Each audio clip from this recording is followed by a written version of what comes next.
Great pleasure to introduce Isaac Blacksin, and welcome back, Isaac, former PhD student in history of consciousness, and currently assistant professor of critical media studies in the Department of Communication and Journalism at the Texas A&M University. He's also the author of Conflicted: Making News from Global War, published in 2024 with the Stanford University Press. Today, the talk is presented is titled Making That Meaningful. It's a timely title, I suppose, on journalism, humanitarian design. Please join me in welcoming Isaac. Oh, I can go. Thank you. One last thing, very last thing. As always, at 5:30, we have drinks and some food at Abbott Square downtown. 5:30. Okay. Thank you, Max, for the introduction. Thank you all for being here. It's a real pleasure to be back. I think I've probably spent hundreds of hours in this room. I need my QE in this room. Lots of productive arguments in this room. Perhaps this is a chance for another one of those. This talk is carved from my book that Max mentioned, Conflicted: Making News from Global War. It's an ethnography of war and war reportage. It aims to show how war is transformed into authorized knowledge and how journalists manage the tensions between experience and expression in conditions of violence. Here's the cover. Let's see if this works. There it is. The book is anchored in 3 years of participant observation, hundreds of hours of interviews with journalists from the New York Times, the Washington Post, Al Jazeera, The Guardian, the AP, Reuters, The Hindu, Le Monde, Der Spiegel, almost every international news organization that covers war from the ground. I observed these journalists in Iraq, Syria, Lebanon, Afghanistan, and Ukraine in sites of conflict. The book maps the political constraints, practical conditions, and discursive conventions now determining what war is journalistically represented to be. It assesses, for instance, the rhetorical dynamics of the byline, the dateline, common descriptions of war. It assesses central practices like negotiating access, managing fear, bearing witness, so-called, and it assesses the meaning of war currently prominent in war reportage. Today, I'm going to focus for about 45 minutes on that last dynamic, the meaning of war, and I'll try to build an argument about the meaning of war now ascendant in those societies for whom much war reportage is produced. So my question for today is, why are certain meanings asserted in news of war, and why are other meanings mystified, omitted, displaced? What does this selectivity say about how news-consuming societies understand and respond to war and violence? What finally do we want from our war reportage? Or if war is a force that gives us meaning, as journalist Chris Hedges asserts, then war reportage is the force behind the force. Recent war reportage, I think, really crystallizes a moment in social cognition, a moment in which war is assigned meanings responsive to and reproductive of like a dominant way of thinking. So I'll explore this way of thinking more seemingly self-evident in its journalistic embrace by looking at coverage from the war with the Islamic State, and specifically the battle for Mosul, Iraq. The battle for the city of Mosul involved the United States, the Islamic State, the Iraqi state, and indeed dozens of state and non-state militaries. It began in October 2016, quickly becoming the world's largest military operation since the 2003 U.S. invasion of Iraq. By 2017, the battle had grown into the most destructive urban combat since the Second World War. Through the 9-month battle, journalists embedded with various Iraqi combat units or commuted to the war from flop houses and hotel rooms in nearby Erbil. The battle for Mosul was frequently the biggest news story in the world. for reasons not only of geopolitical impact, I contend, but due as well to popular fears, hopes, desires, vulnerabilities regarding the so-called war on terror broadly. Kind of an example, a suggestion of that here. Okay, so what did journalists covering this war tell me? In Mosul, they want you to cover the bodies. This is what a journalist at Erbil said when I asked about the focus of her reporting. Journalists cover the suffering of people. A journalist in Beirut remarked, explaining, you interview someone and you're looking for a quote about being hurt. They give you a political screed, and that's not what I want. The strictures of the discourse demand accounts of immediate bodily suffering and not the layers of historical grievance. And here's a journalist at a military checkpoint after a long day of reporting from Mosul. I went by the antagonist to see if there were any bodies. There were. It was bad for me personally, but good professionally. Throughout the conflict in Mosul, the international Iraq-based press focused less on the strategic progress of the battle, less on the political dynamics perpetuating war, less on the historical factors that underpin armed struggle in the region, and more on individuated corporeal suffering, the lives saved or harmed amid the conflagration. So the story of war, my research shows, is today a story of the violation of the innocent body, while the political effects of that violation and the structures that drive it remain journalistically undeveloped, or we could say underdeveloped. The effects of violence on innocent individuals has come to displace the effects of policy on populations, and a moral account of violence has come to supersede its political content. Some indicative New York Times headlines from Mosul. And so a journalist standing on Mosul wreckage was firm. An abandoned child in Sinjar is more important than where the front line is.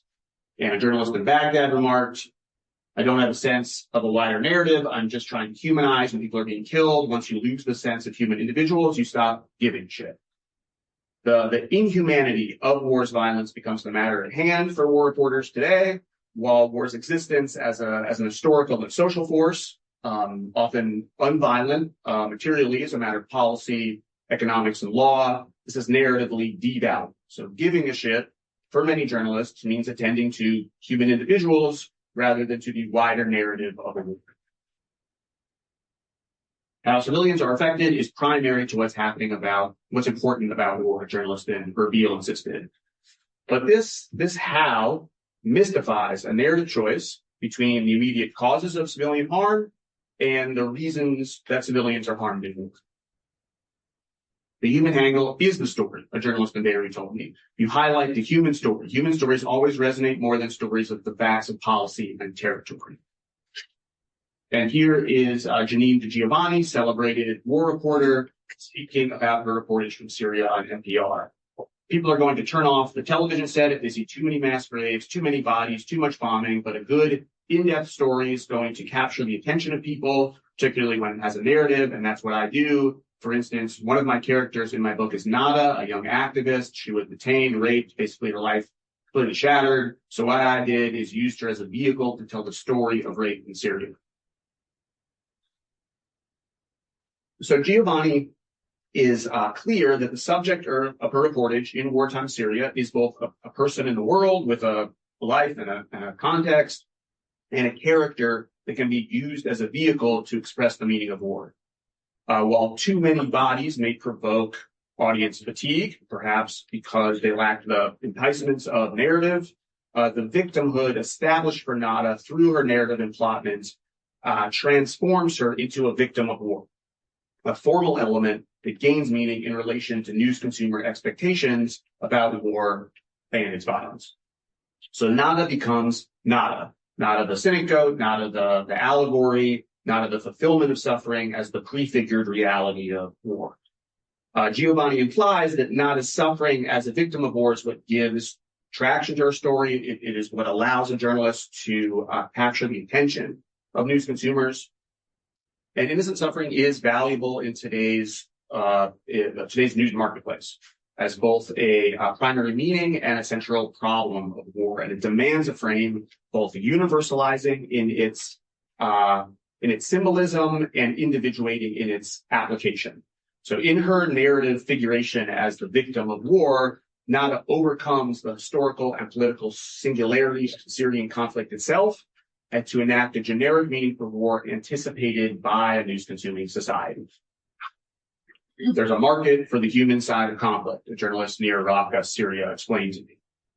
So, what might a market for this particular balance of violence obscure in its concern with the corporeal, the immanent, the victimary? What societal desires and fantasies are buried within this journalistic imaginary? Emphasizing particular aspects of violence at the exclusion of others, employing particular measures for rationality in the expenditure of violence, essentializing subjects in war through particular criteria. Today's war reportage reproduces a reigning worldview I'll shorthand here as militarized humanitarianism. A central claim of this militarized humanitarianism is that the urgency of saving human bodies and a violence employed to do so is the exception to any violence premised merely upon political enterprise.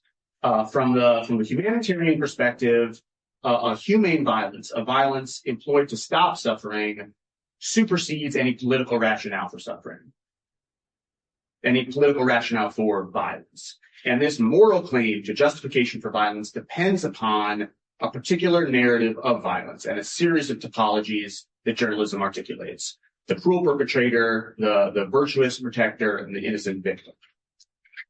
Militarized humanitarianism's moral claim, as well as its geographic mobility, depends, that is, on a universalized victim whose suffering is irreducible to context and thus to contextual justifications. Stripped of context, victims are recognizable by faraway audiences as individuals like all individuals, suffering as anyone would. The victim is no longer a subject with a history, but a body with a story about violence, an allegory for an experience of conflict that journalism is authorized to tell. So human lives everywhere the same because identically sacred are either harmed or saved by a violence whose historical or political basis is trivial compared with the suffering it causes or prevents. So violence can then be represented as at least potentially justified because of its stated intention to protect innocent victims. Humanitarian interventions, however violent, become, because responsible, beyond ethical repute. The subtitle and cover imagery of this recent book on Mosul is perhaps like symptomatic here. The result of the conception of a generic body and a homogenized suffering allows for the deployment of violence by the powerful on behalf of the biological life, though not, as Mahmoud Mamdani notes, the political aspirations of the powerless. The purified powerless are deserving not of the political rights of the citizen, but of the biological right to survival, a right summed up in the word protection.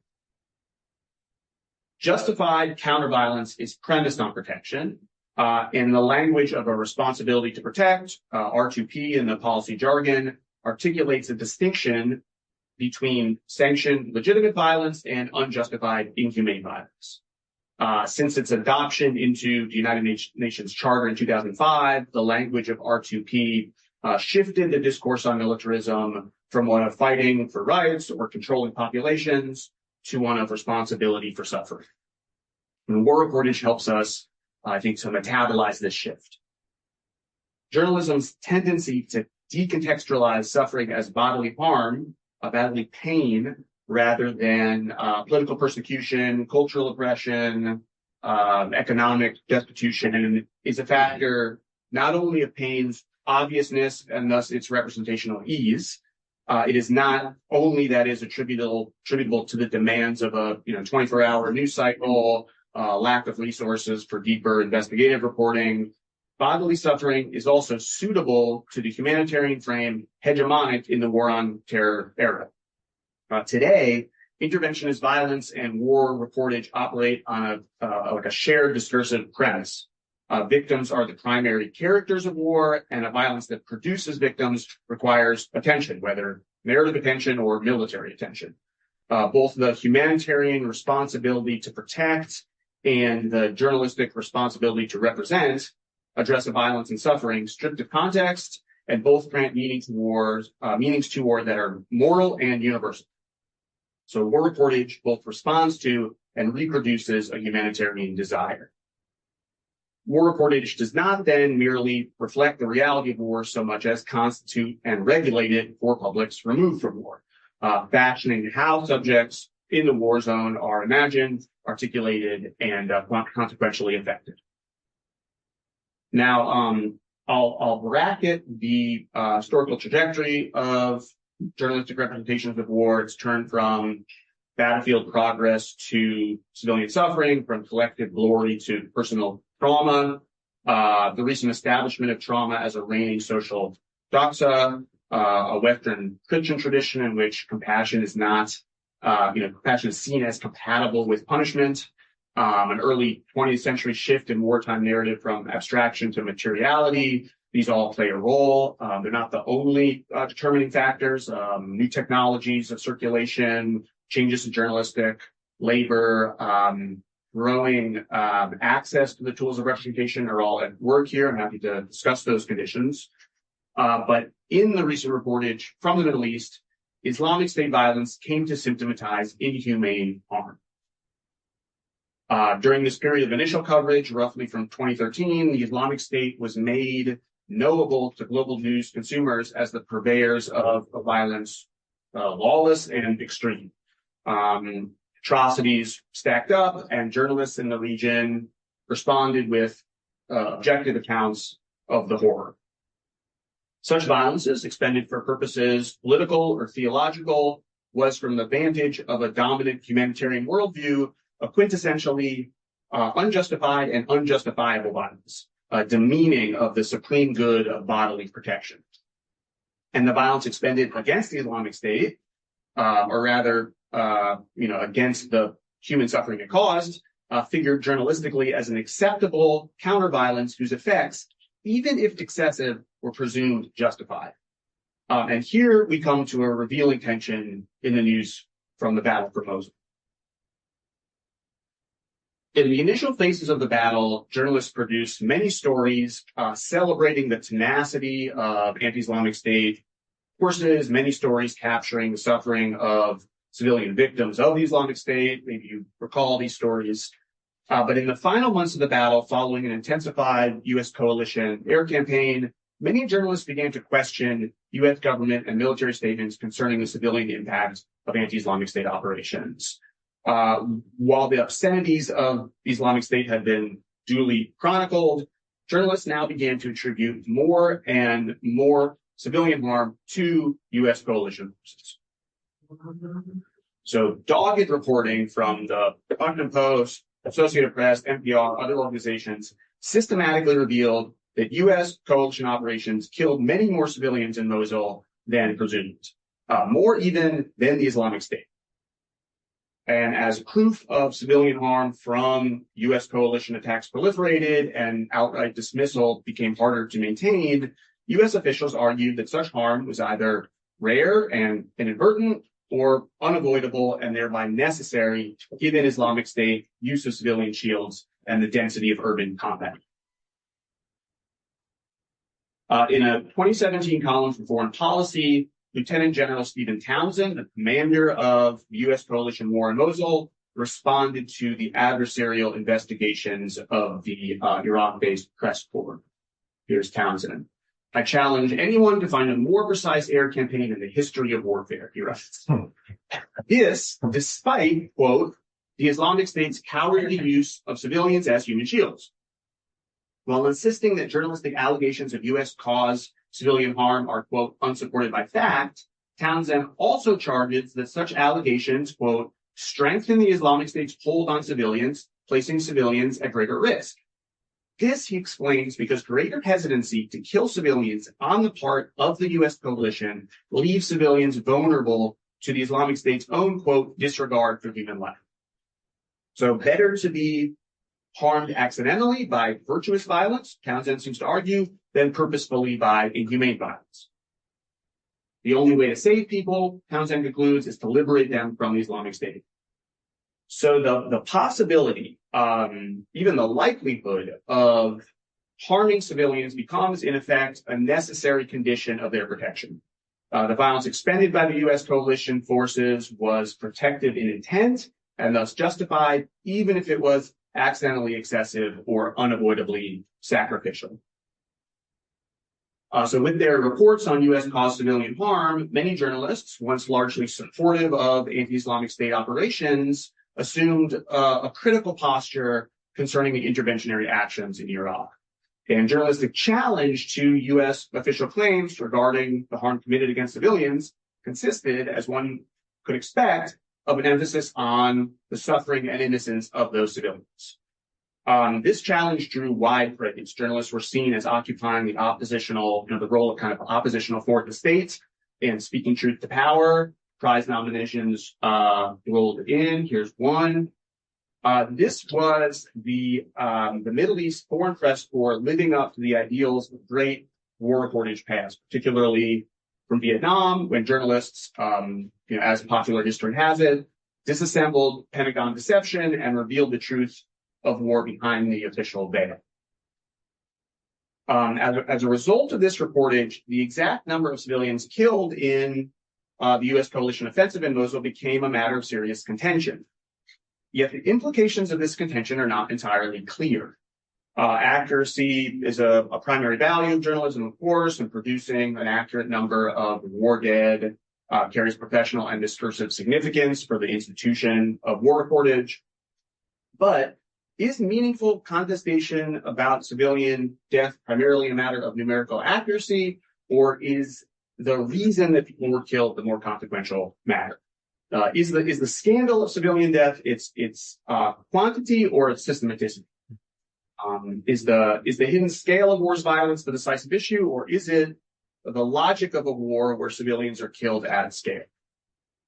For while the reportage on civilian casualties stubbornly questioned the accuracy of official death tallies, it did not question the rationale on offer, that such killing was an accidental exception to a humane and thus justified intervention.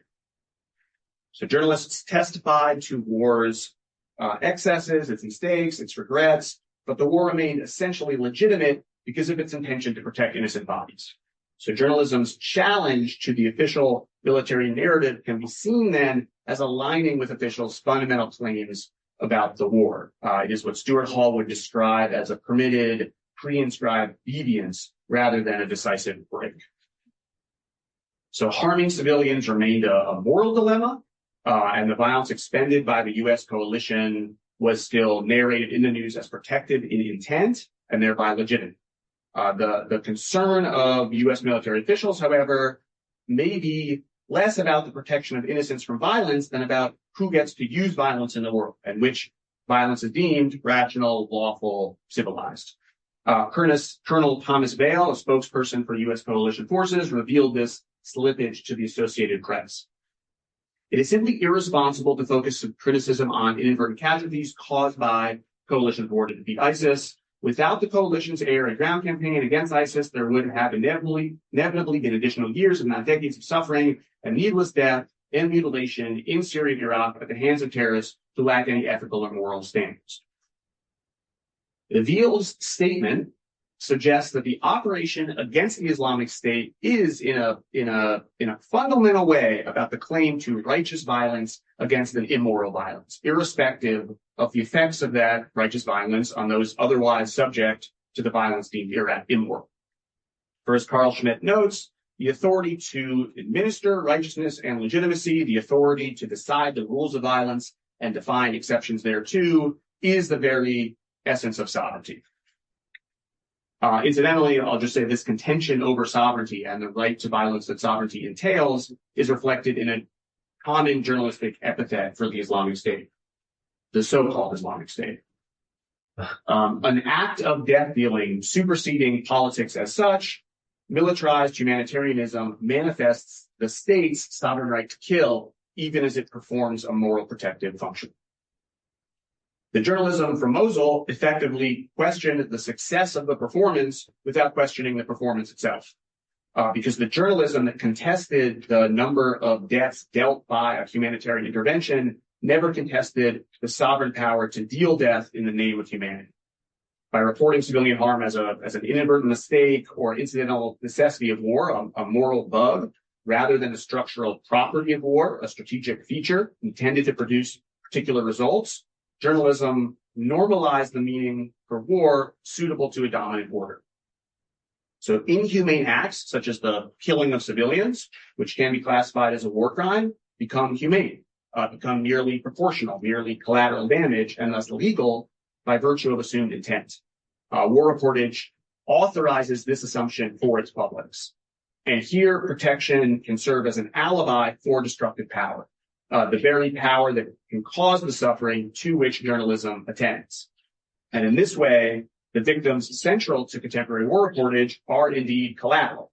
They are the narrative deposit necessary to legitimate interventionary action and humanitarian violence.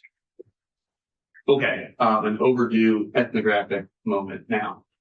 I've spent a lot of time at the Aprab or Scorpion checkpoint, funnel at the sort of cusp of Kurdish Iraq for traffic into and out of Mosul. The checkpoint consisted of a 2-room bunker set between the eastbound and westbound lanes of traffic. I recall a particular day, July 22nd, 2017. The battle for Mosul was then officially over. It was 115 degrees, and along the eastern lane outbound from Mosul, soldiers were checking the paperwork of all fighting-age men. Checkpoints are a prominent feature in the lives of war reporters. As a sort of an obstacle to the access upon which stories, and in the case of freelancers, livelihoods depend, checkpoints can severely impact the ability of journalists to do their work. On that day, I watched a few journalists negotiate with Iraqi soldiers as their paperwork, official permits, passport photocopies disappeared into a scrum of files. Stepping outside the checkpoint bunker, a soldier sauntered out toward me, his cap actually poised. "I show you something," he remarked. He pulled me by the hand to a Humvee, a vintage model, probably from the initial U.S. invasion years. "Look in," he commanded. It was difficult to see through the armored windows of the vehicle, almost mirrors in the high sun glare, but my eyes adjusted, and there in the back seat was a man stooped, with hands bound behind the contorted frame.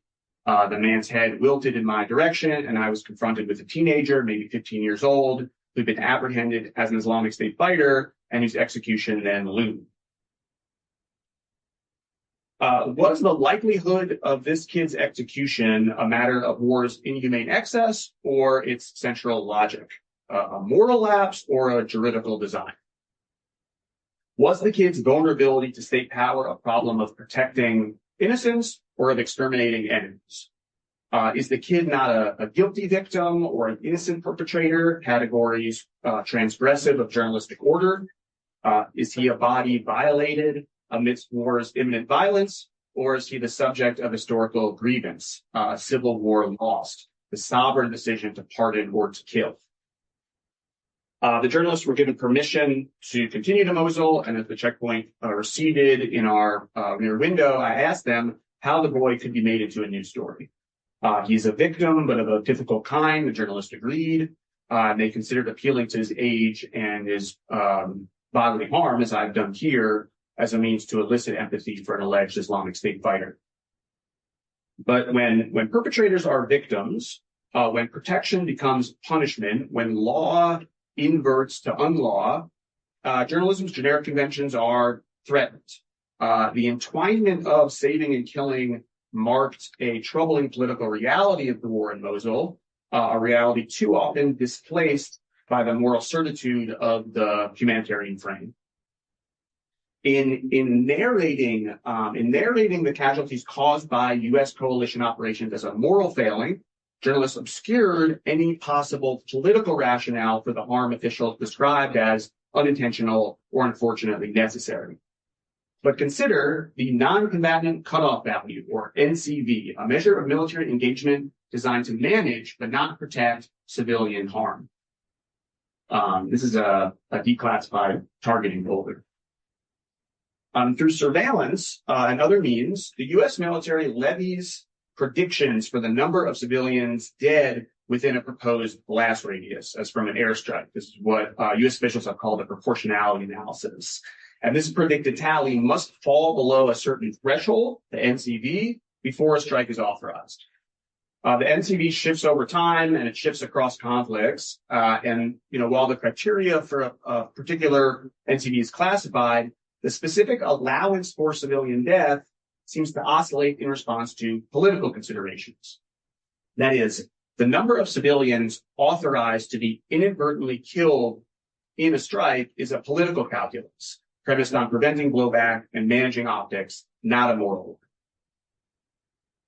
Following the 2003 U.S. invasion of Iraq, the NCV was thought to be 30. A number, Dale Weidman argues, that was, quote, likely chosen for reasons of its potential resonance in the media. So media attention to civilian death and the reactions of a news-consuming public was presumably assessed by U.S. military officials, and to the extent that 29 Iraqi deaths was unlikely to dominate news coverage or public attention at the time, it became acceptable to U.S. war makers as an incidental necessity of war making. So war seems to adhere to a sort of like a circular logic here, premised upon the politics of appearing accountable in the press rather than the moral virtue of accountability. During the battle for Mosul, the NCV is thought to have been 20. Was civilian death in Mosul a moral failing then, the necessary price or inadvertent excess of humanitarian protection? Or was civilian death inherent to an intervention premised upon defeating an enemy, and thus a matter of political calculus and strategic enterprise? Military intervention may be narrated as a way to save bodies exposed to cruel violence, a humanitarian response to a humanitarian problem.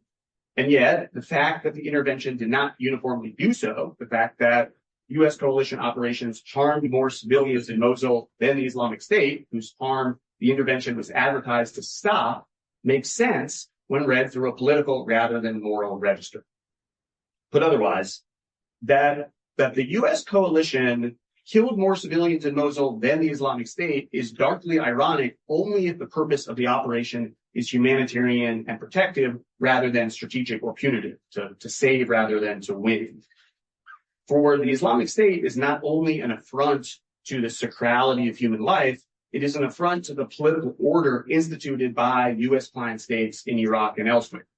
An intervention that causes widespread civilian harm is a response to that problem, a political problem, even if it is not a very good response to the problem of human suffering as such.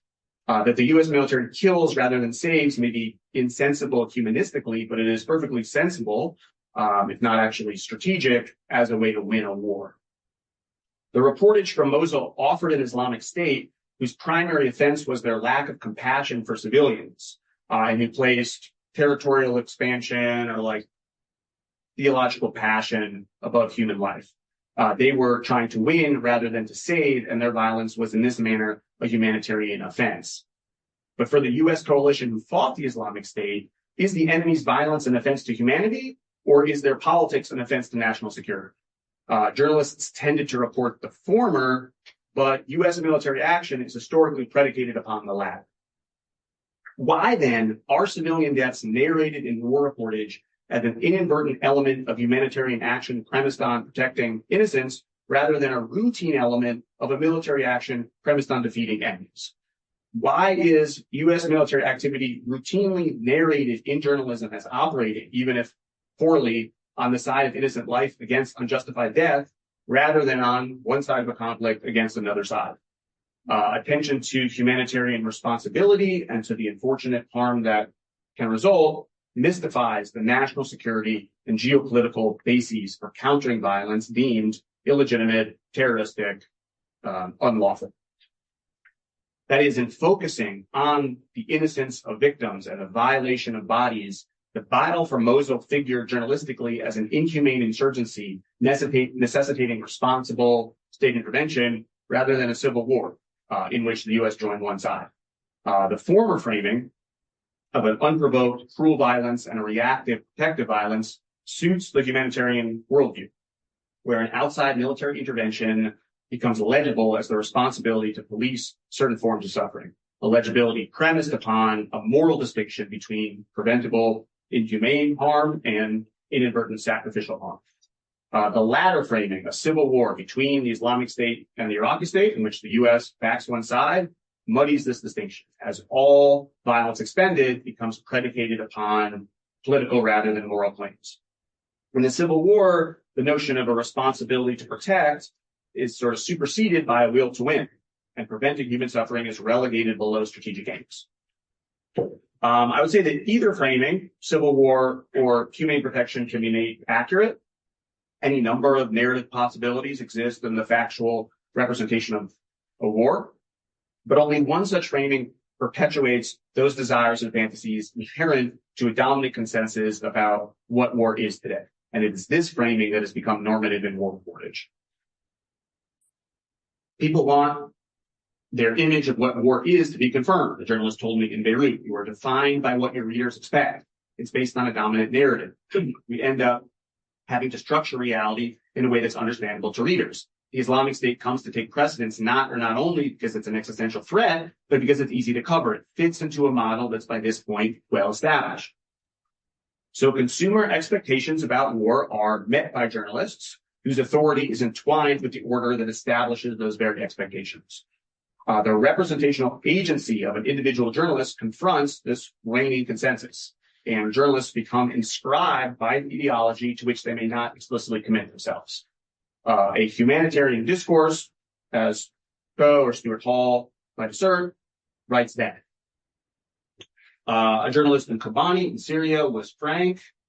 One time I was forced to put ISIS in the lead, even when the attack had nothing to do with ISIS, with the Islamic State. So the paper wants to fit the news into these narratives. What we find is important, but not in a way that people outside care. Is my job to make people care about this stuff, or only the stuff they're used to caring about?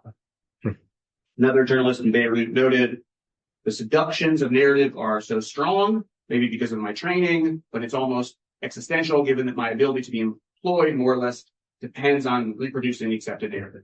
So for these journalists, the constraints of generic convention and audience expectation condition the meanings that conflict might make in the news.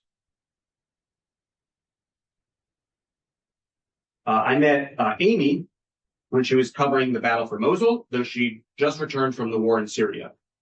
At the time of our meeting, Amy was having a recurring dream of some torment. In the dream, Amy was running down a dusty alleyway while something frightening, an armed drone, an impending airstrike, stalked her from above. The dream was a torment, not because Amy knew so well from Syria the death that the sky can bring. Rather, Amy was tormented by an awareness that she was not in Syria at all, but in Iraq. The alleyway was the same, the fear was the same, but the delivery of death wasn't authoritarian and Syrian, it was humanitarian and American. The recent wars in Syria and Iraq have been largely determined by 4 sieges, in Mosul, in Raqqa, in East Aleppo, and then in East Ghouta outside Damascus there. In each of these cities, hospitals and schools were destroyed alongside bunkers and weapons depots. Fighters died, civilians died. In Aleppo and Ghouta, siege was conducted by Russian and Syrian state militaries.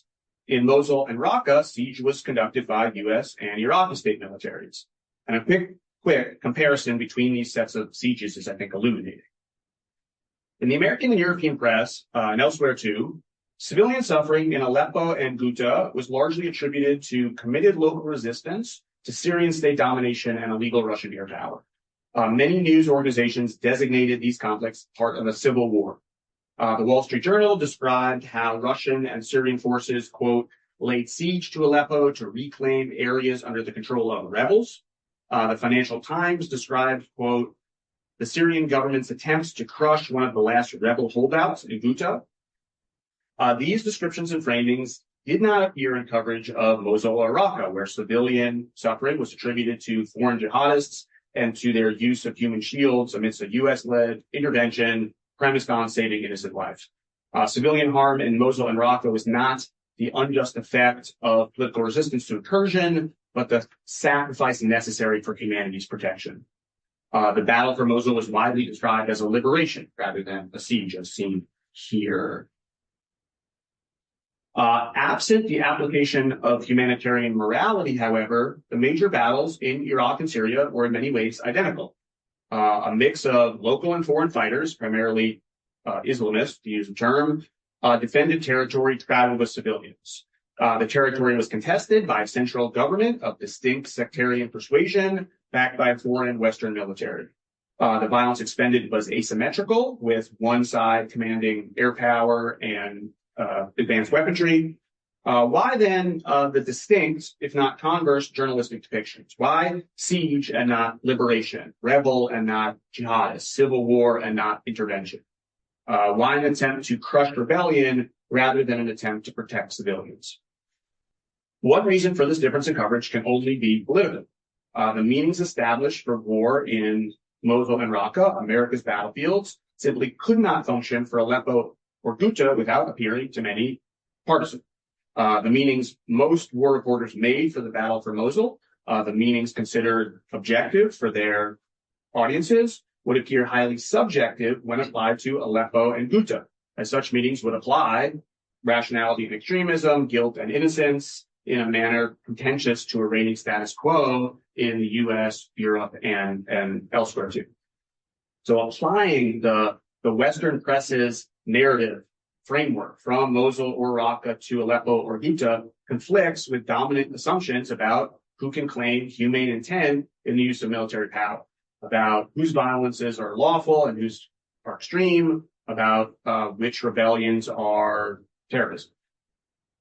What civilian death comes to mean for news consumers depends less than on the material dynamics involved in death than on the discursive context in which these elements come to make sense in the news, their figuration in a narrative design. Which other is to be feared and which populations protected? With whom does the legitimacy of violence lie and whose cause is righteous? These are political questions disguised by the moralism normative to much war reportage. The anxiety of Amy's dream marks this slippage, demonstrating quite literally John Pauly's contention that, quote, we dream the forms of social order as we enact them in the practice of communication. While her journalism identified conflict in Aleppo as a regime-imposed siege and in Mosul as the liberation of an Iraqi city, Amy experienced in her labor and in her dreams the fungibility of these designations. Professional war reporter, Amy produced an impartial account of war that concealed the order underwriting impartiality. But by examining what is displaced in journalism, war reportage can be understood not as the representation of a naturally given reality, of course, nor even in Chomskyan fashion as the representation of a partial manufactured reality. Rather, war reportage can be understood as the fulfillment of a desire, as the representation of a reality that satisfies consumers' desire, a desire shaped by a presiding order and which must then excise any disruption thereto. Amy's dream, I think, indicates precisely this. But why, finally, is the humanitarian narrative so journalistically entrenched? As a representational premise, humanitarianism does have a particular appeal for those publics on behalf of whom anti-terror war is waged and much war reportage produced. The experience of humanitarianism, its primal instantiation, is the conceptual severing of humane war from extermination, marked with colonialism, revolution, and other politically inflected violences. The notion that the United States or the international community invades a city to kill its population is, in our humanitarian era, a journalistic category error and a notion popularly disavowed. The war reportage for Mosul, in its representational emphases, disowns that notion on its audience's behalf. That the importance of contentions over numerical accuracy in accounting for U.S. caused civilian harm is premised on the idea of war as protection and thereby avoids reckoning with the idea of war as extermination. So in reporting the effects of violence on the innocent rather than the effects of policy and populations, and representing the battle for Mosul as protection, even failed protection, rather than extermination, journalism saves its audience from a return of what humanitarianism represses, the strategic dimensions of civilian killing. By narrating U.S.-caused civilian death in Mosul as an accidental exception or a necessary excess to justify violence, war reportage chooses not to fulfill a societal desire for the extermination of those presumed to threaten that society. But the U.S. military, by its own admission, was in Mosul to do whatever necessary to protect U.S. interests. It went to destroy in Iraq what could otherwise, it was claiming, harm us here. So war reportage, in its narrative insistence, allows news consumers absolution from the guilt of the extermination that did ensue in Mosul through focus on the righteousness, even if unfulfilled, of humane responsibility and rescue. Journalism represents us to ourselves as compassionate witnesses to incidental suffering rather than complicit bystanders to strategic killing. And in disavowing the desire to exterminate others through the narrative of humanitarian protection, again, even unfulfilled protection, war reportage justifies military intervention on the grounds of presumed intent.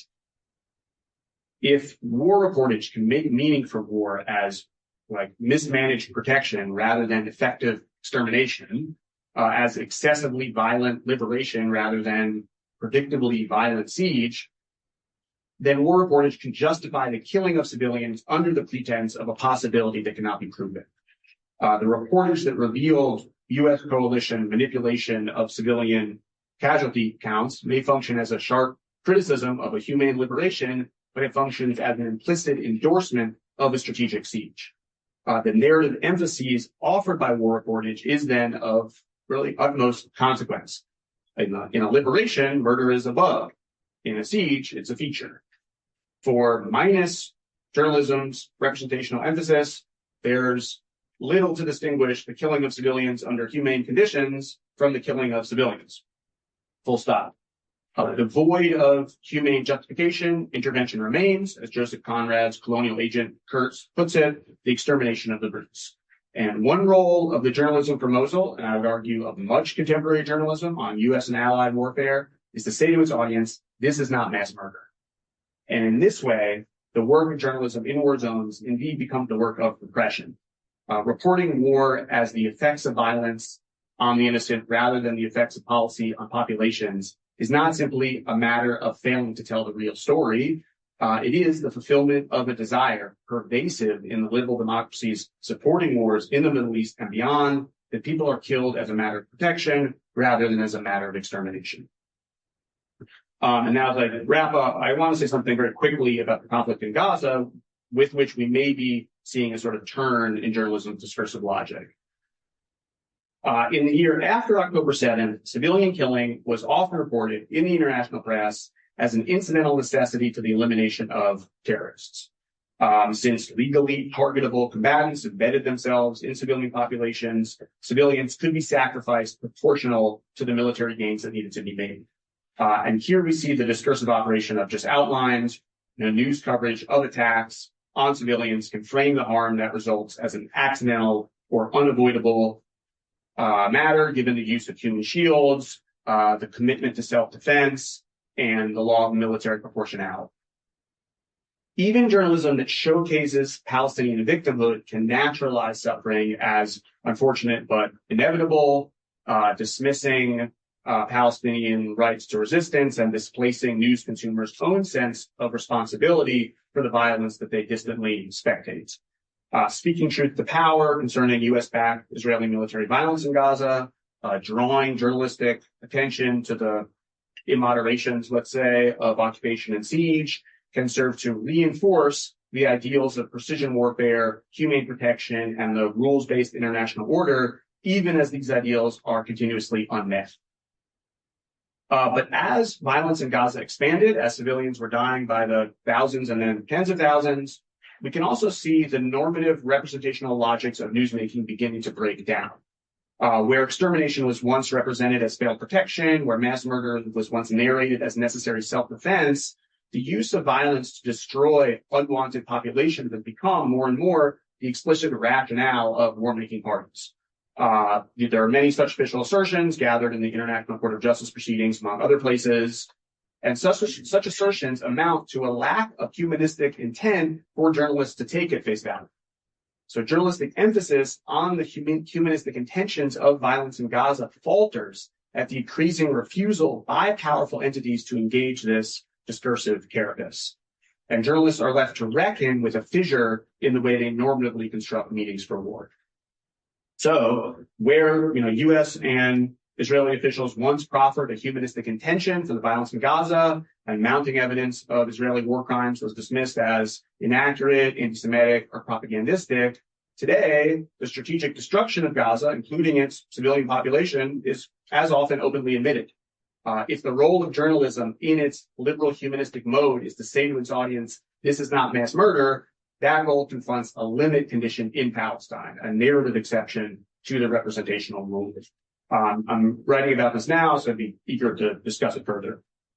But as I conclude this talk, I think it bears emphasizing that competing meanings for the battle for Mosul or for any war are not distinct economies of representation, one treating the humanitarian intent of war and its incidental excesses, another treating the political design of war and its strategic consequences. Rather, these different narratives are interchangeable insofar as they describe the same deception, a deception in which every variety of narrative lives. The meaning for war can be made radically distinct from accepted norms, and norms, of course, do change, but the meaning would still be an effective narrative. Regardless of the meanings made, the war will deliver a reality seductive to its consumers. Because, to quote Hayden White, narrative makes the real desirable, and it does so by imposing upon events the formal coherence of a story. The reality of warfare, as given in the news, appears to speak for itself by displaying a coherence that is already desired by news consumers, a coherence that, in White's locution, summons us from afar in its articulation of a reality we are already primed to expect. The task at hand is not then to see the truth of extermination over the falsity of protection. Rather, and as we consider news of war today, the task is to disassemble the coherence of war that war reportage attempts to make total. The task is to challenge conventional meanings for war by understanding how particular they can be and how authority is constituted through the representational erasure of this particularity. The task then, finally, is to open a space for a war reportage that allows us to think war otherwise. It doesn't matter what I actually find. A journalist told me on the road to Mosul, the meaning is there waiting for me. And indeed, the meaning of war, disguised as common sense, is waiting there for us too. I leave it there. Thank you.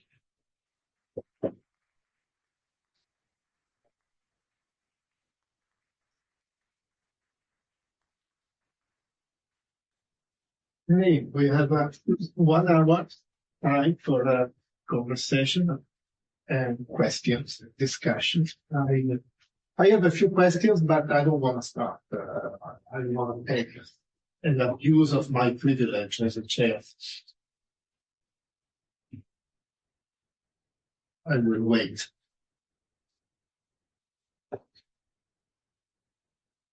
Unless. Go. Oh, okay. No. Sorry, I don't want to do your role. Okay. I didn't see you. No, Daniel, it's okay. Thanks. Thank you for that talk. I really enjoyed that. I'm wondering whether there's a moment when the preference for this form of narrating war emerges, or not to say a moment, but to say genealogy that you can trace, and if you do trace it, because it strikes me that if you go back to what the Peloponnesian Wars and the Odyssey, you see these kind of ideal ways of narrating war, one which is more there's various geopolitical tensions and dynamics, and the other one the more maybe proto-humanitarian in a way, right? Yeah. And is there something that happened in the 20th century, or maybe even earlier in the 19th century, that led to the popularity of the narrative that you looked at? Yeah, I mean, I think there's people answer that question in various ways. I mean, I agree that I see like a proto-humanitarian ethic in the representation of war in antiquity. I think that if you look at the 20th century, various things are happening. Obviously, I think various ways of representing the war, representing wars tend to emerge. Iteratively, I mean, there's different ways operating. In World War II, we see some humanitarian kinds of reporting. You also see more attention to progress of battles, the politics of the conflict, and I think some more attention to the history of how that conflict emerged and progressed. I think the kind of American unipolar moment is a big shift. In Kosovo, for example, I mean, in Kosovo, that was the primary rationale for the invasion, and it was the primary representational mode in which journalists produced representations. So, NATO spokespeople insisted on avoiding civilian harm during the air campaign, and yet civilian harm occurred, and journalists related that harm as an accidental access to an otherwise well-intentioned war. I mean, you definitely see it in the Cold War and certainly the post-Cold War moment. That's where kind of I dated in the book, though I think that, one sees it. This seems like in the Civil War, there's also that tension between the war that has, some will claim has humanitarian, motivation or conflict over economics. Yes. Yeah. I mean, I think Civil War is also a pivot because of the introduction of photography, where it's a often staged but photographically sort of a new kind of conflict. And I think that the showcasing of human suffering through photographic capture definitely shifted how representations were articulated and understood. So again, it's hard to say. I mean, I would also say I mentioned this, but the proliferation of access to representational technologies where more people are able to showcase human suffering, I think also pushed journalists to respond to what people were seeing otherwise. We've seen intensification of that now, and certainly changed the journalistic labor in terms of the kind of investigative work they are able to do. I think is also a major factor here. I mean, the violence of war is its most striking and obvious manifestation, and by focusing on that violence, I think you tend towards, rather than the structures that perpetuate violence, towards this humanitarian kind of ethos. And without the resources for deeper investigative reporting, you're left with going to a place and witnessing its ruin. So I think there's various ways to track this. We have Banu, Max, Robert. I had like an addendum to that. So Let's do the addendum. You want to do the addendum? oh, I'm not. No, okay. Then we have Banu, Max, Bob, Stephen. Isaac, thank you. This is such important and urgent work. I really commend the project.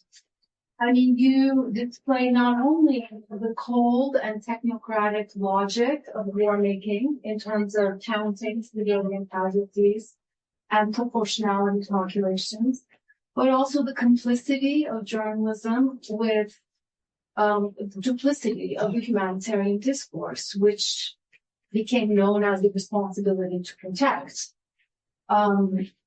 And I'm so glad you alluded, I know that this wasn't the presentation, but I'm so glad you alluded to the war in Palestine because I think it's on everybody's mind. I have two questions. Yeah.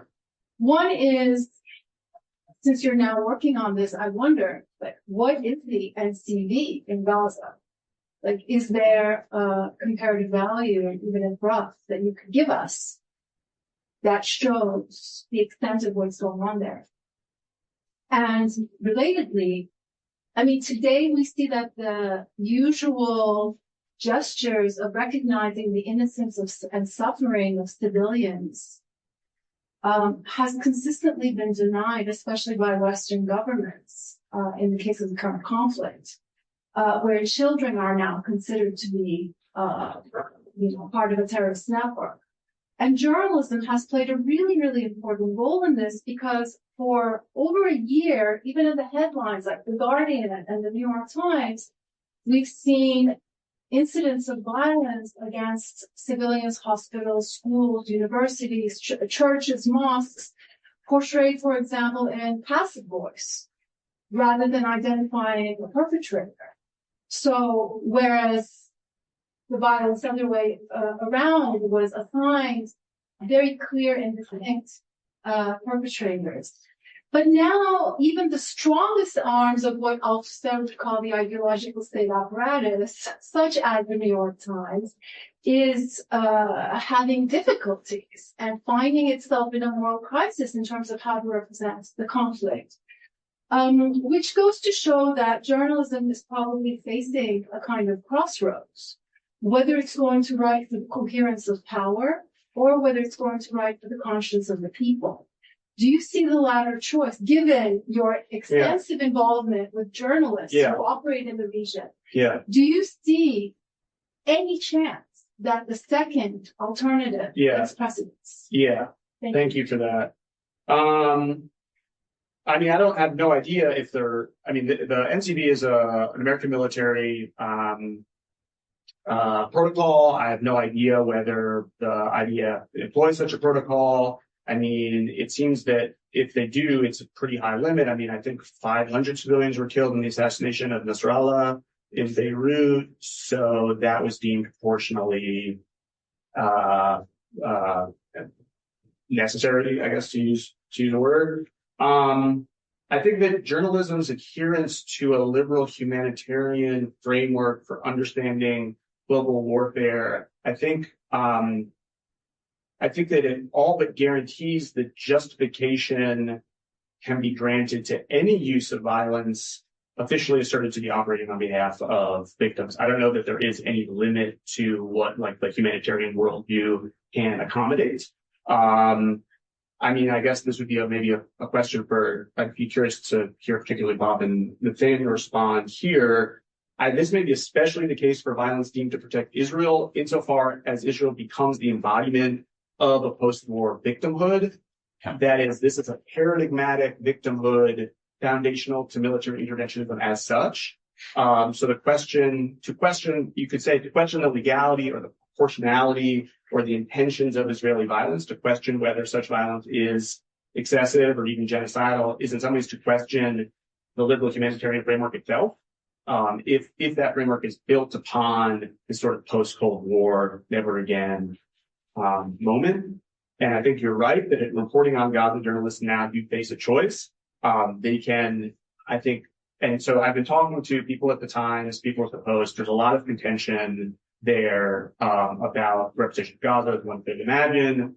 The headline thing is a particular issue because headlines often aren't written by journalists who are doing the reporting. They're written in the metropole by the editors at the international desk. So I think journalists can either, deepen this journalistic disavowal of extermination in Gaza and thereby obfuscate the kind of extremity of the violence in a manner that seems ever more ridiculous to those seeing violence on social media. I mean, you have this problem where journalists are denying things to their audience or kind of obfuscating things that their audience are just seeing elsewhere. And journalists are aware of that. And obfuscating the genocidal pronouncements of Israeli and increasingly American officials. I mean, I'll say another convention of journalism is to quote officials, and often the benefit that is given to those officials. And it's there's a disruption here as officials don't do the thing journalists expect and presume and sort of express a humane intention. Or journalists can cast aside this liberal humanitarian foundation and risk producing a journalism, I think, that's perceived from the perspective of a kind of professional status quo as especially activist. So journalists are fear that they will be known as activists or become activists if they start reporting in this other way. And I think that that's the tension. And you can see this too becoming public as, protests are staged in the newsrooms of New York Times and the BBC. Journalists are penning anonymous critiques of their newsrooms. Some are resigning in opposition to their newsrooms reporting on Gaza. And so in this way, like politics of journalistic representation is really becoming a mass politics. So I don't know how it's going to go. I mean, it's interesting talking to people because a lot of people I talk to some people I talk to are pretty like fed up with how it is, but they're not doing the reportage doesn't show any shit yet. You could say, I guess the last thing I would say, people remark upon a generational difference in how Gaza is understood, and journalists, it's older, more, people higher up the professional rank become editors and thus have control over the frames of the journalism that's produced by younger professionals in the field. And as those people in the field become editors, they could change the kinds of frameworks that are employed. My suspicion is that as people become editors, they're just more deeply interpolated into the ideological structure of newsmaking. Or only those become editors. Right. Or it self-selects for those. Right. So I don't know. Thank you. Yes. Okay, my turn. So thank you. It was very interesting. And while I was listening to you, I tried to organize some of my ideas around the concept of war, what had changed, and the concept and the practice of war in the last, let's say, 50 years, or at least after the Cold War, but in a better way. So, and there was a time of a humanitarian intervention, responsibility to protect and other things, in which basically the victims were at the center. And the victims were critical, the vulnerable and the victims, in order to justify humanitarian intervention. So that was a kind of a war that basically still operated according to the means-ends relationship. You have to find a good end, that is the protection of these victims, in order to justify the power, the agency of a certain power that has to intervene in order to stop atrocity. Obviously, you have another agent, and this is the evil agent that has to be stopped. So that logic allowed for a systematic, or maybe at that time they were not so systematic, but in any case, a violation of international law, of sovereignty, and so on and so forth. And no, this is basically the first point. So is at that time, the violation of international law, sovereignty, and other categories started becoming the rule. But now there is a second, I just, following your discourse, there is a second step that is even worse. Because the intervention doesn't even need justification. It's a kind of a parody of what Agamben called means without ends. Yeah. So basically, you have intervention that is intrinsically just or morally justified, just because the opponent is inhumane, is intrinsically evil and can only be destroyed. So, but in that case, this is the interesting thing. I don't know. I have to think about that. So it's a kind of so we are facing a kind of a post-modern, post-human war, post-political, even if it is still political, because the basic assumption of the relationship between means and ends is vanishing. So if this is the case, war becomes an act of a pure and simple administration. So you kill in the same way administration does its job. So it's not a moral crime, it's not a war crime, it's basically, it becomes indifferent. It becomes a technical act. And in which there is, okay, I have to stop, in which basically there is even no agency anymore. It's just how technically things have to be done. Yeah. And one can say, this is my last statement, one can say, oh, for that reason, is you can use AI and drones. Not because AI and drones are making the war deeper. It's because the war is already a technical act that can be further developed through this technical device. Mm-hmm. Yeah. Yeah, I mean, I think journalists are ill-equipped to grapple with what war now is. I'll say, I mean, you know, they are in some ways like Benjamin's, you know, political philosophers in critique of violence stuck in this means ends rationale in a context in which that means ends dynamic has sort of collapsed or been superseded. You know, they see war as an exception to peace rather than as constituents of peace, war as an event rather than just the terrain on which global life happens. So I think there's kind of mismatch there between the representational capacities of these people and the thing they're trying to represent. And I'll note too, I mean, in terms of just like what, you know, the U.S. military is involved in agricultural reform, microfinance, you know, they're in almost every country on earth. So what is an exception and what is a rule here starts to break down. Even the representation capacity of scholars, if all these categories are falling apart. Yeah, I mean, I say like at the end of the book, I mean, I think that question of even having something called war reportage as distinct from other forms of like journalistic account is itself kind of reinscribes the problem that I identify here. Where, I mean, I think there are journalisms that we need, but they are investigative and they are attuned to like open source intelligence, data mining. I mean, it's these kinds of skills that I think can account for a world of warfare that looks very different from the one that war reporters are reporting Vietnam, essentially. Yeah. Paul Stephen.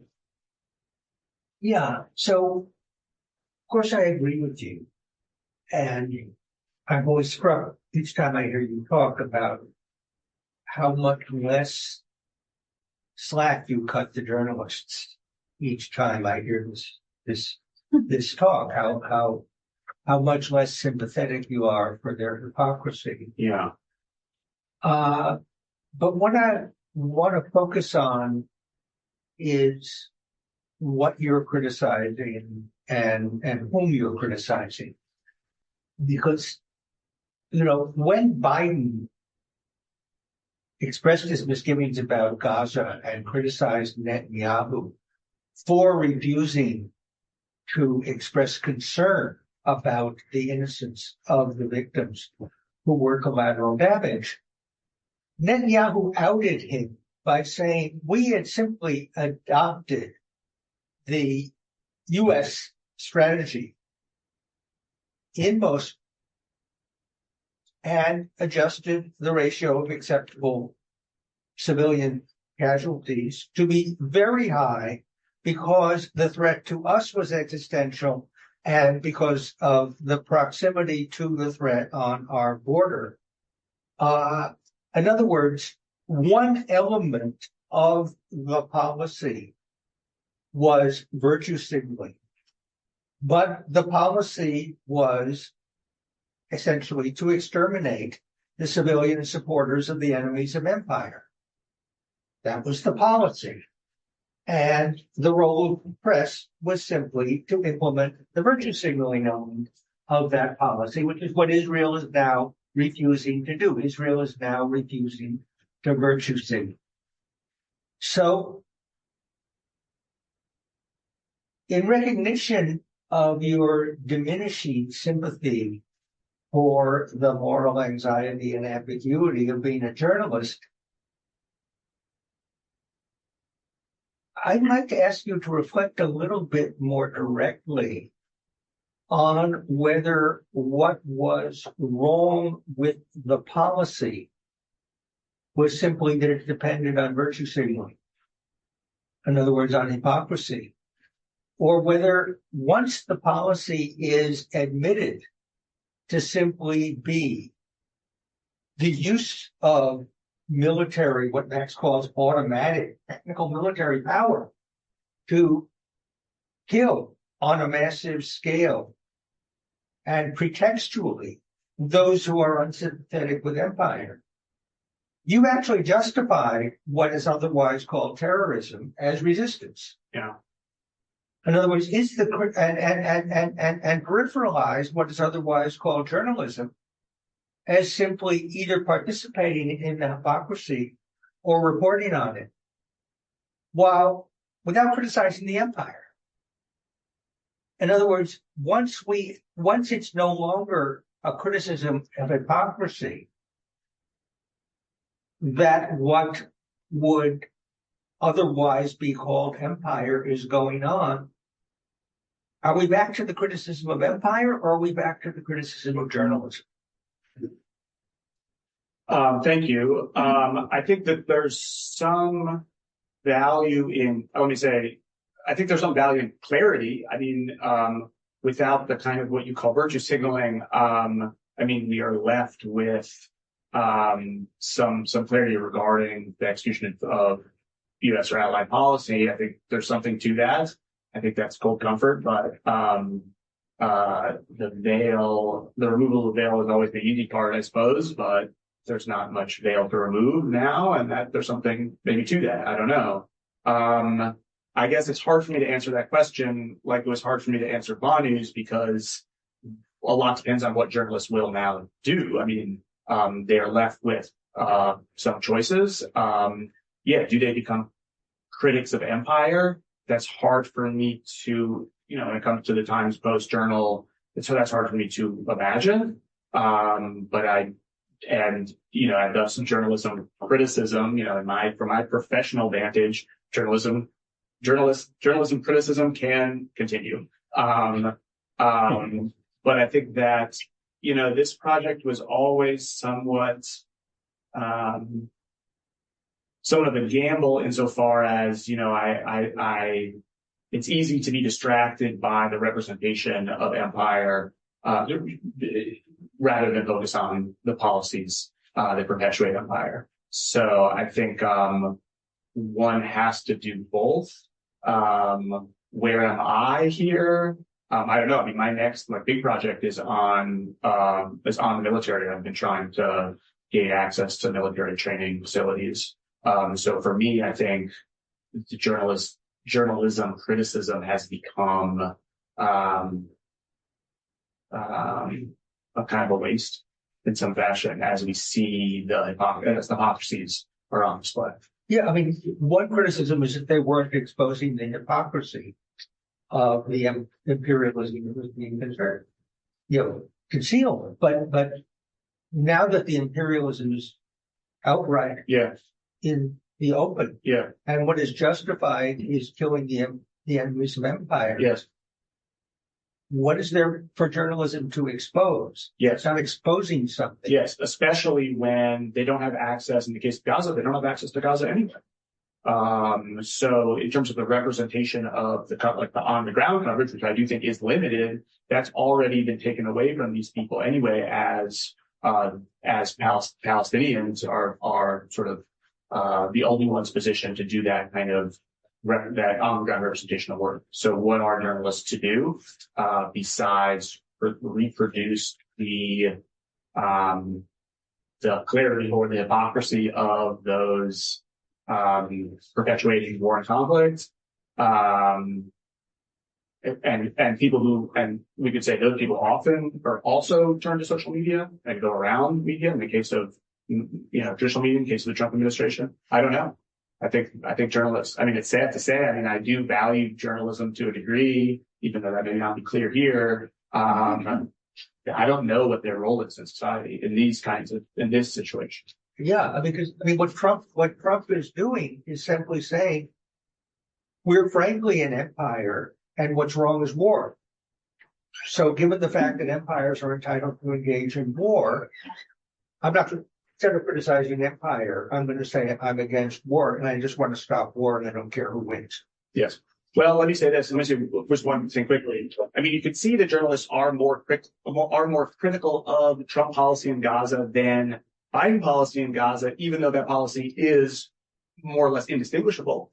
So there is something about the domestic politics and the kind of knee-jerk criticism of the Trump administration in newsrooms like the New York Times that allows for more critique of empire, we could say, than was available with a more with an administration that was more culturally I don't know, metabolizable to the New York Times. Yeah. We have Stephen and Robert. Will you skip that over, Robert? Okay. Thanks for this. Yeah, I'm excited about the newness of the analysis of Gaza, though we've talked about it a little in the past, over the last 600 days or so. And I think that what struck me in a way that felt new while listening to you today, for me, given the question of Gaza and reportage on Gaza, was the problem of historical bracketing as it comes up in your characterization of, let's say, the dominant conventions of reportage as they're being practiced in this militarized humanitarian way, in this, liberal, focused on the suffering individual. And it seems to me that there's a question to be asked about whether the problem of historical bracketing, the problem of forgetting what preceded this moment, the problem of refusing, say, to recognize in reportage historical grievance, whether that has a particular relationship with the problems when it comes to the reportage on Gaza specifically. It seems to me that there's also a question about the isomorphism between that kind of historical bracketing that's practiced in these conventional modes on the one hand, with the kinds of historical bracketing that are undertaken by Zionist propagandists in order to essentially say, here is a history of victimhood in the form of Jewish experience, and we're going to erase, the history of Palestinian victimhood, right? And I'm wondering how that isomorphism, or maybe it's not an isomorphism, maybe there's a way in which the historical bracketing as it exists in the kind of reportage you're talking about somehow really easily fits with, sort of the historical bracketing that's practiced with respect to sort of constructing Israeli and Jewish victimhood, both past and present, with respect to, say, the Holocaust or European anti-Semitism on the one hand, and then on the other hand, we have, the victimhood with respect to October 7th, where there's an historical bracketing with respect to the treatment of Palestinians prior to October 7th, right? So I guess that would be the question. Is there a special relationship between the historical bracketing when it comes to this kind of reportage on the one hand and historical bracketing in the Zionist case, in the Gaza case? That would be, I think, the crux of the question. Yeah. The kind of war reportage I look at is a presentist genre. Yes. So history is more or less just excluded of any kind. A lot of journalists talk about their work. That kind of trope of the first draft of history is still mentioned quite a lot. And so there, I think, critiques of historical knowledge production or the knowledge production that tends to matters of history can be applied to journalism, but only in this kind of sense of journalism as the self-understanding of journalists as producing works that will be important for history. But I think in the case of a contested historical narrative regarding victimhood in a place like Gaza or in a place like Ukraine, journalists tend to, in their sort of presentism, tend to align with, I guess as Hayden White would predict, a sort of dominant historical frame, sort of this reigning assumption about what history is and means. So I don't know that without changing the social order to which journalism responds, I don't know if you can change how it understands history for itself as historical. Right. Does that answer your question? Yeah, to some degree. And if I could just, follow up, I think something I noticed in some of the reportage shortly after October 7th was a willingness of journalists to make historical claims like this was the bloodiest day for Jews since the Holocaust, right? So there's a question of how we understand that particular kind of phenomenon, where they're allowing for a certain historical frame, but of course it's a selective historical frame. And that kind of frame is, while common, is a frame in service of the presentism of the genre. This is the most X since, yes, Oh, I see. Right. And that was the case with Mosul as well, right? I was reproducing that here, yes. Right, exactly. Yeah. And then there's also the question of how the historical bracketing relates to the problem of who's victim and who's aggressor, and is there something specific about this problem with respect to the status of the Jew and as the paradigmatic victim, and what who gets to be the victim, and at what point does it switch? This kind of question. There, how do you deal with this figure of the paradigmatic Jew with respect to the confusion over who's the victim and also the faltering of the paradigm? Yeah, well, let me say this too. I mean, I think journalists get around this problem, or the discourse gets around this problem, insofar as in reducing victims to a biological essence, when reducing humans to bodies and violence to, say structural violence to its kind of material manifestation, you're already decontextualizing both victimhood and the cause of the victimhood, and thereby history no longer matters. Right. Thanks so much. Thank you. I thought this was brilliant. I like the specificity. I like the theoretical armature that you're kind of bringing to bear on this. I just think this is really strong and important work. There's like two aspects of it that I was curious whether your broad intuitions are in tension with two features internal to the presentation. One of them has to do with the framing of this as something specific to war, and whether war is really, whether adopting the category of war already concedes a great deal to what you're actually talking about.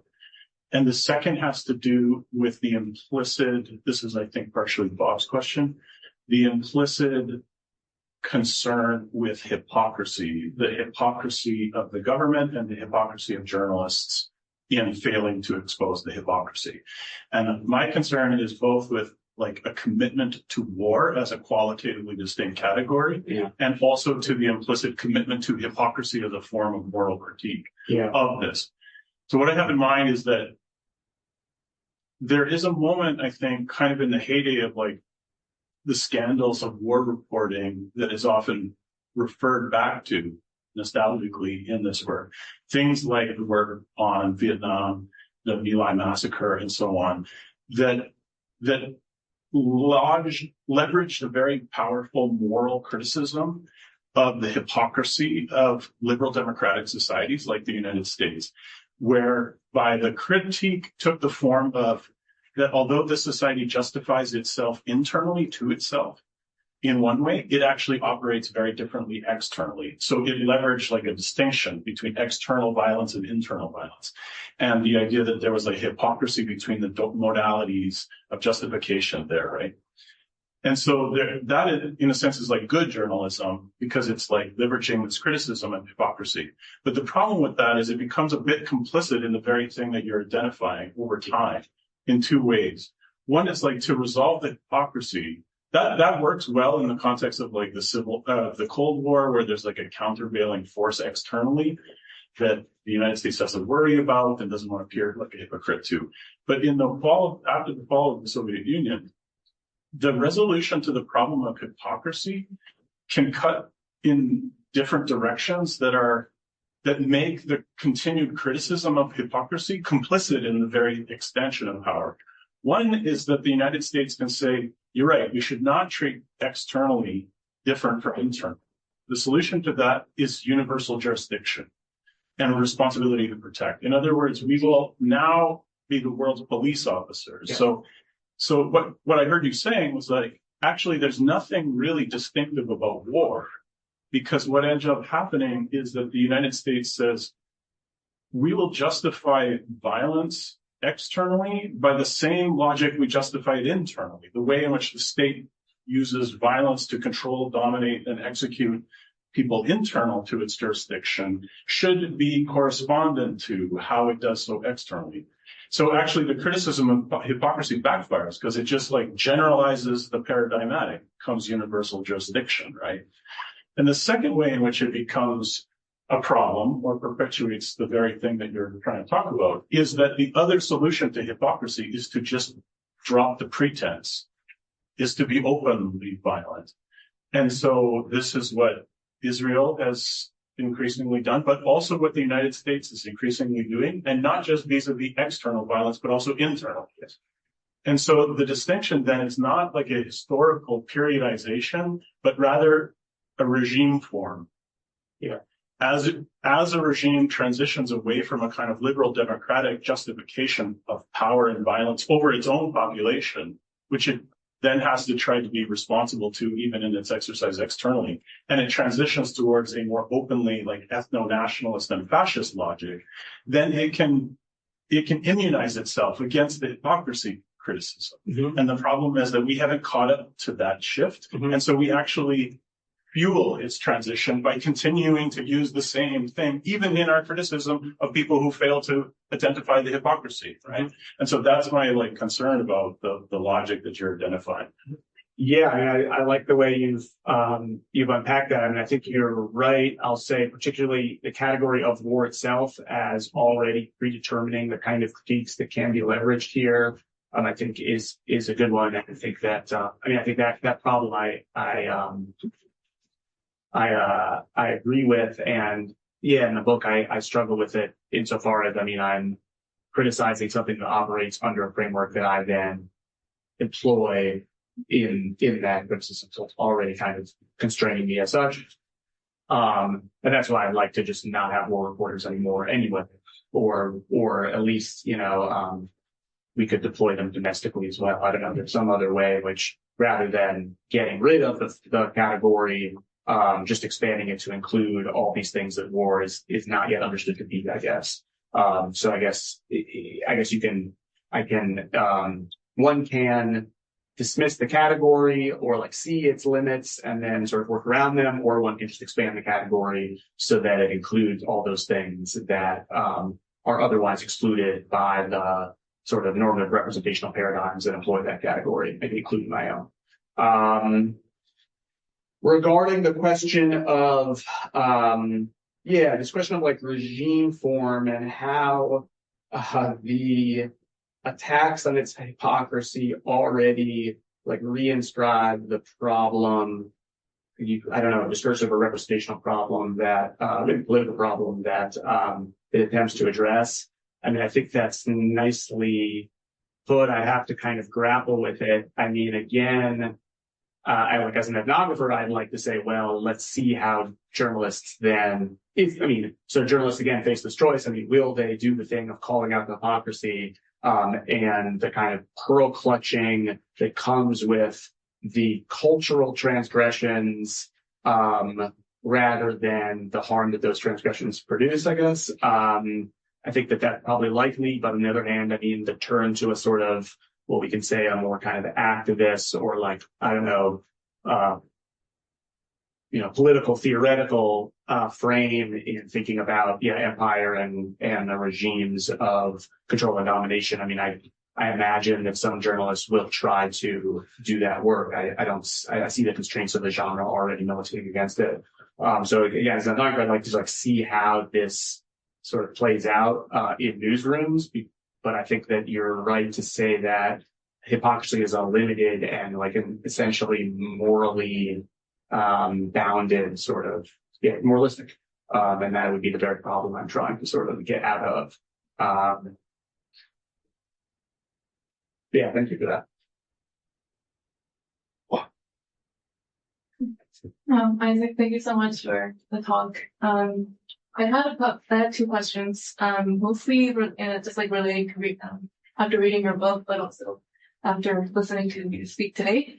I found one of the most compelling aspects of Conflicted is your ethnographic attention to like the infrastructures of reporting. Like you begin the book by framing journalism, I think you say like a social world unto itself,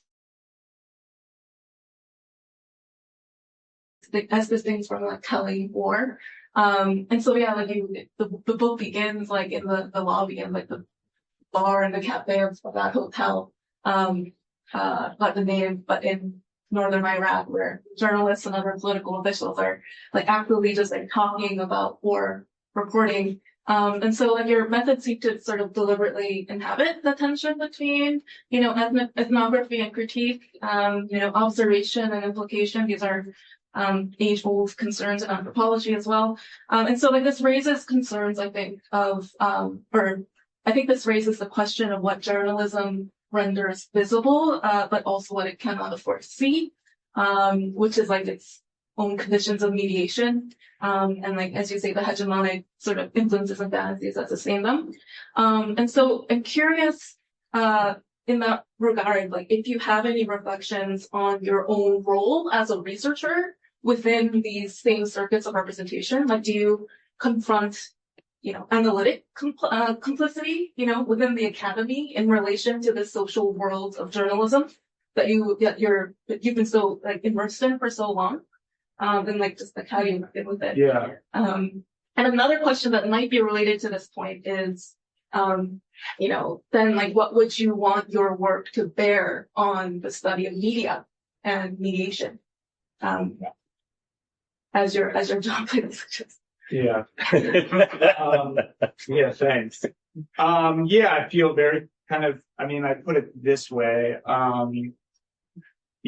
just finished an article about, complicity, strong words. Like, I think journalists are, to put it kind of bluntly, I think journalists are often parasitic on war. Journalists will,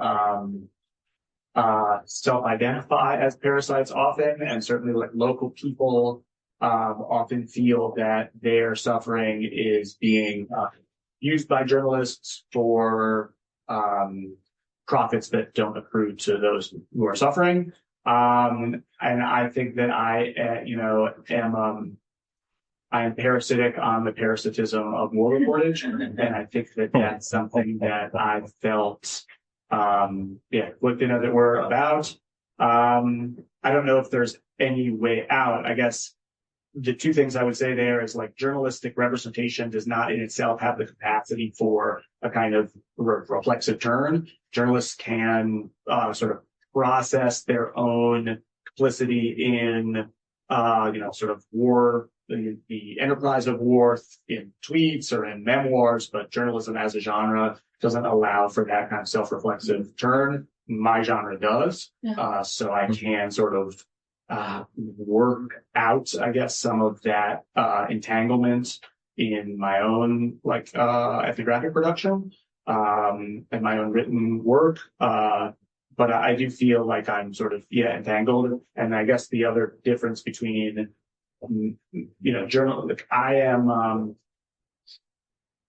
I'm offering critique of journalism, and journalists can't offer self-critique. Right. So I feel like there's like that discursive difference matters. But I feel like I also was, I just realized when I was with journalists and journalists would be interviewing people who were, having, some of probably the worst moments of their life. I was also just there spectating their suffering. That doesn't feel that good. I think there's, something to attend to there. let me say one more thing about that. I also feel like I did kind of sometimes, make is a strong word, sometimes compel people to go places where they wouldn't have otherwise gone. And I think that there are like detrimental effects to that.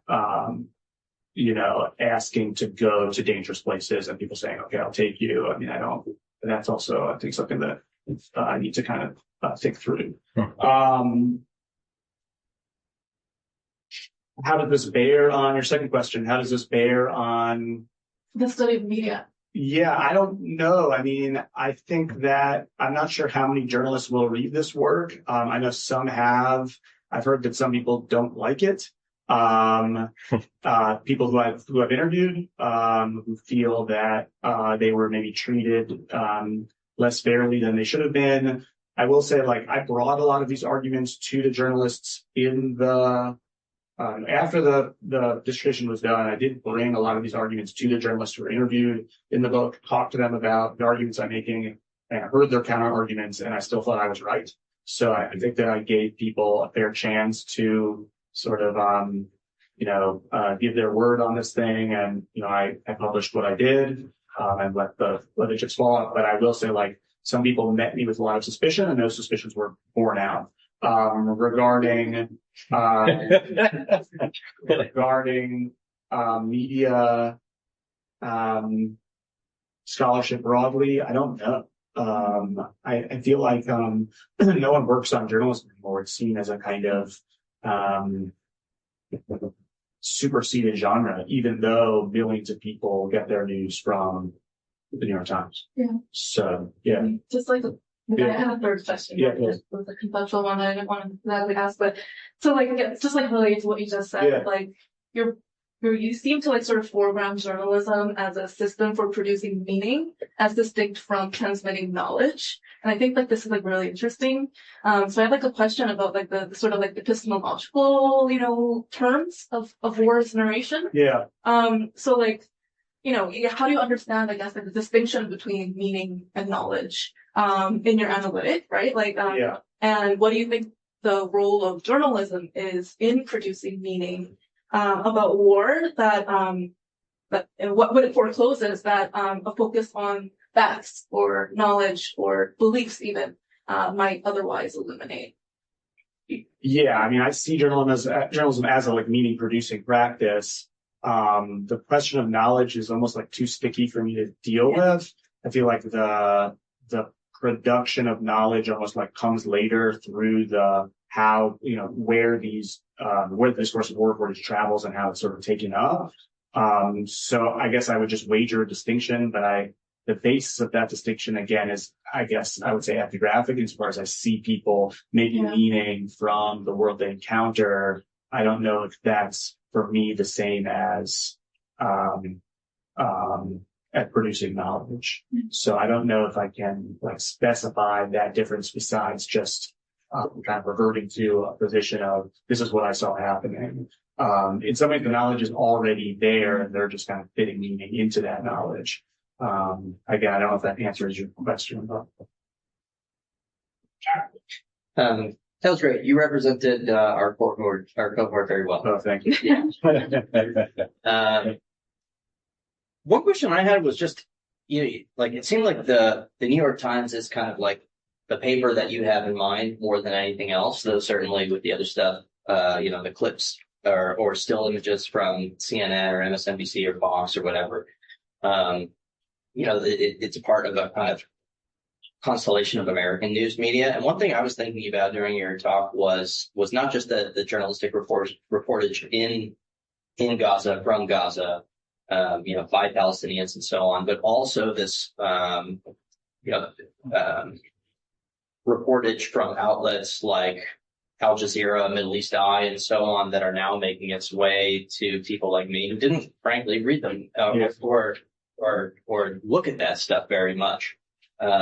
But the reportage there on Palestine is so different, but is very much for the same audiences. And I was thinking about this in terms of like, okay, there's like competition over market share or something like that. And New York Times has its built-in audiences, reputation, and so on.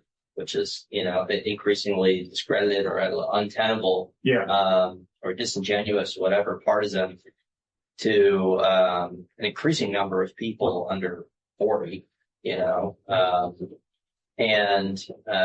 then you have this intervention of other news media, some state sponsored, some not, whatever, that's directed toward an otherwise New York Times reading audience. And now there's it seems like there's if not a shift, at least contestation of it over the frames through which this stuff is understood, that you kind of offered like a singular framework, which is hegemonic, with maybe an opening toward this new one. But I'm kind of wondering, like, what about the outlets in which there is kind of counter-hegemonic frameworks, independent media? How does Democracy Now!, for example, figure into this stuff? Because that's so different, and that's where I've been getting my news since I was, 18. Sure. So I would just like a little bit of the lay of the land of the present, and how you're getting different frames competing for hegemony. Yeah, thank you for that. And I think that also here we may be seeing like more of a shift recently, but certainly these other outlets already existed.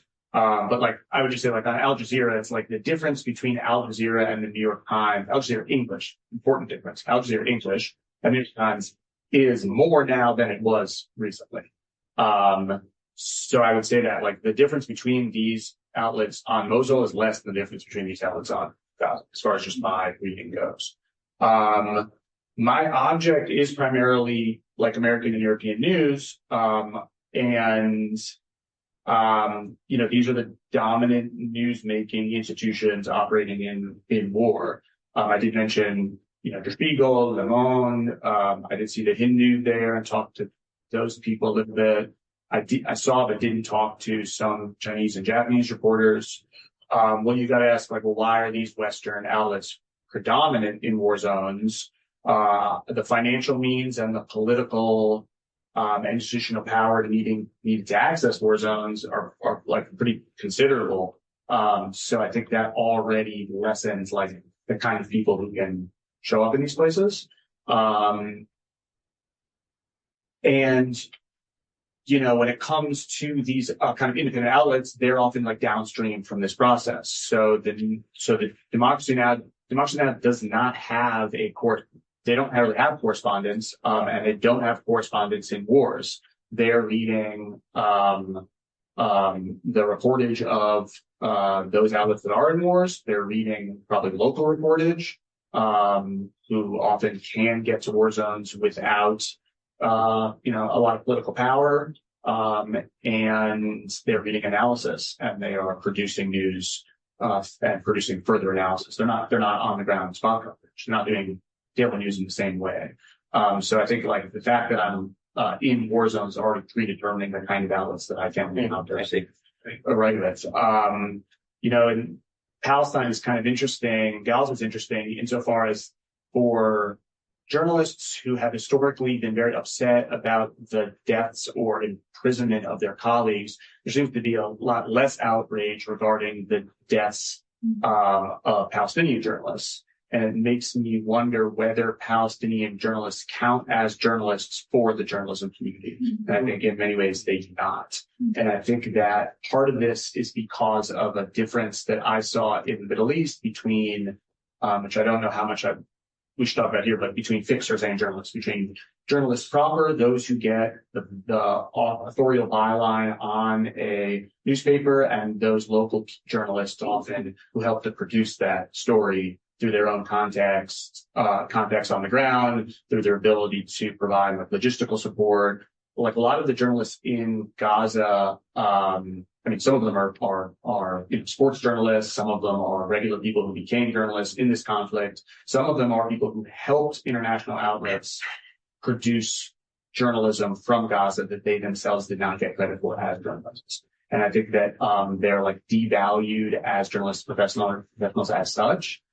That's just like kind of my suspicion. I haven't really talked to journalists about this, but I think like the war zone already predetermines who is there and who counts as a journalist.